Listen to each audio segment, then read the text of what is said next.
Hi guys, our topic for today is about emotional regulation. This section continues the discussion of the emotional aspects of the self from emotional intelligence to healthy emotional expression and regulation.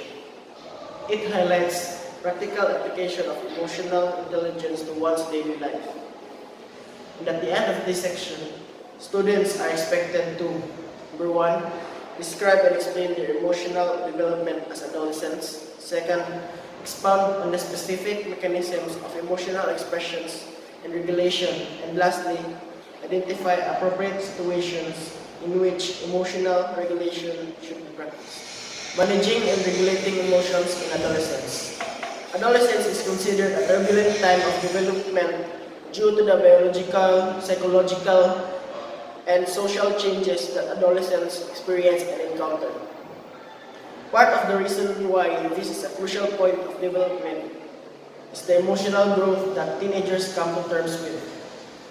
In the midst of exploring ourselves and identity, adolescents begin to develop values, perceptions, and engage in risk-taking behavior that have both positive and negative consequences, which is underlined by fluctuating, rapidly changing emotions. It is important that at this stage, adolescents begin to curb their impulsivity, develop emotional efficacy, and ultimately acquire emotional maturity. This will enable them to make viable future plans and long-term goals. In order to establish emotional efficacy and emotional maturity, emotional regulation must be learned. Emotional regulation is defined as an attempt of influence emotion. This can be applied in interacting with the self and with others. While emotional regulation can occur for both positive and negative emotions, it is often used to negate the impact of unpleasant emotions. According to Gross 1987, emotional regulation may take two forms: cognitive reappraisal and suppression. Cognitive reappraisal involves the evaluation of the situation prior to making personal, subjective valuations about it. In this way, feelings are managed by using reason to appraise the situation. This approach can be helpful because it allows for logical evaluation of the situation instead of letting emotions rule over rationality. The other approach, suppression, involves denial and masking of facial expressions to hide one's current emotional state. Despite its negative connotation, it also has positive consequences where there is an attempt to hide the pain. The feeling is less likely to be painful. In certain situations where expressing feelings will not always have positive outcomes, suppression may be the practical option. Analytic research has outlined 10 common strategies employed in emotional regulation, namely rumination, distraction, acceptance, problem solving, behavioral avoidance, experiential avoidance, expressive suppression, reappraisal, mindfulness, and worry. However, employing these strategies is dependent on a number of factors, including personal characteristics, external stimuli, specific emotional regulation goals, nature of emotion to be regulated, long-term goals, and available cognitive resources. Thus, emotional regulation varies from person to person, from context to context. However, there are common characteristics shared by individuals who have achieved emotional maturity and efficacy. This individual manifests the following qualities that enable effective emotional regulation. 1. Self-control, managing disruptive impulses. The example of this is you know how to control or to suppress your anger or emotion towards that person. 2. Trustworthiness, maintaining standards of honesty and integrity.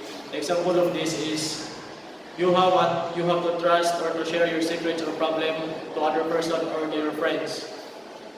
Number 3, conscientiousness, take responsibility for one's performance. The example of this is you are the leader of your group, and then your teacher give you a task. So you have the responsibility to do the job and to complete it. Number 4, adaptability. Handling change with flexibility. So you are able to do multiple tasks and tolerate time pressure. Number 5, innovation. Being open to new ideas. So for example, in a group meeting, you must be open-minded to open up with new ideas. And number 6, empathy. Understanding other people and putting yourself in their shoes. So for example, a friend of yours is having a problem and you have to understand his feelings and emotion, and you have to comfort him or her. In a cultural aspect, emotional regulation is defined as all the process that help attain culturally appropriate and functional emotional experiences. This definition underlies the importance of culture in the emotional behavior. There is a need to contextualize how emotions are managed in an appropriate manner. Strategies that would fit the cultural context people are in must be adapted. In the cultural context, emotional regulation is influenced by culturally valued relationship frameworks. This ensures social media competence in a variety of situations within homes, school environments, and the social at large. How are emotional regulations abilities developed? Regulating emotions can be primarily learned through observational and social referencing, particularly on the basis of the family. The emotional climate of homes, parenting styles of parents, family communication and socialization practices, and mental health conditions of family members converge toward the emotional development of adolescents. Aside from the home environment, schools also play a crucial role in an emotional development, as these emotional regulation strategies are often embedded in the school curriculum and school activities. Thus, it is important that students engage in learning opportunities, not only for the acquisition of knowledge and strategies that will empower them to become productive social citizens and empathic leaders in the future. So that was our report, and thank you for watching.